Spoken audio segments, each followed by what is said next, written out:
இன்னைக்கு நம்ம சாஸ்தா கோயிலுக்கு தான் வந்திருக்கோம். இங்கே ஒரு தர்ம சாஸ்தாவா பூர்ணகலா, புஷ்கலா அப்படின்னு 2 தேவிகள் கூட தான் சேர்ந்து இருக்கிறாரு.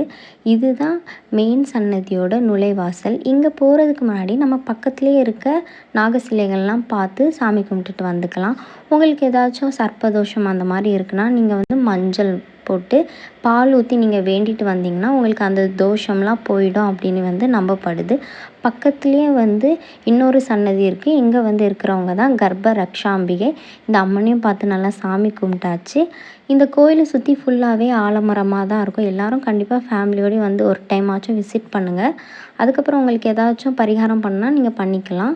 நாங்கள் போன டைம் ஃபஸ்ட்டு சாமிக்கு வந்து அபிஷேகம் பண்ணாங்க. அதுக்கப்புறம் அவருக்கு அலங்காரம் பண்ணி பூஜை பண்ணாங்க. ரொம்ப திருப்தியாக சாமி கும்பிட்டுட்டு நம்மளுக்கு மனசில் உள்ள எல்லா கஷ்டத்தையும் இறக்கி வச்சாச்சு.